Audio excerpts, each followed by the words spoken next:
Just driving here to Colorado Springs to operate. I'm going to be doing about 30 cases this week. I love operating, but on the drive to these places, I tend to think about how the week went, stuff that patients said to me, different thoughts, review cases in my head, think about the cases I'm going to do. One of the things that I thought was interesting was a patient was talking about doing her research. So I was thinking about, what does it mean to do your research? What does that exactly mean? So what lay patients think doing your research means is reading about the basics of a procedure and then essentially going on the wet internet and trying to look at websites, look at doctors' reviews, Instagram maybe, YouTube, Facebook. I think the one thing that patients don't know is the majority of those things are gamed. So there's like reviews are scrubbed by people.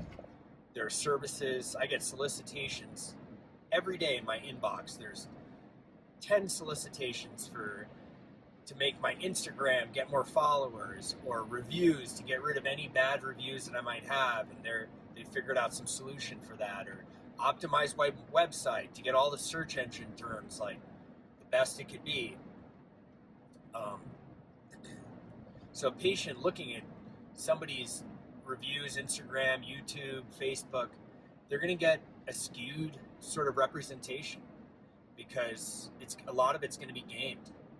And it's hard to tell in the matrix who's a good doctor and surgeon and who cares and who does a decent job, and versus someone who just presents themselves as appearing to be super experienced and have a great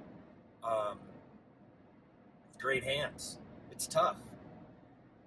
What I think the best thing a patient can do to look at research is really look up the procedure, look at the best and worst things that can happen from a procedure, and get a sense of what your outcome can and can't be. There's a spectrum of what someone's outcome can be based on just their anatomy, their tissue.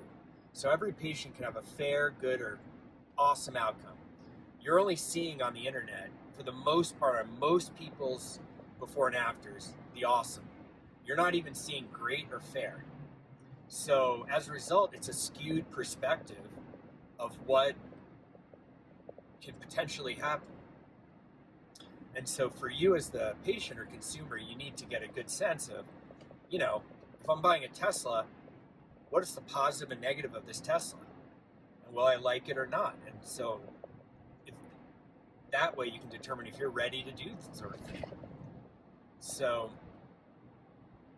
that's something to just think about. So what I would do is read about procedures, look at before and afters, tons of them, to try to get a sense.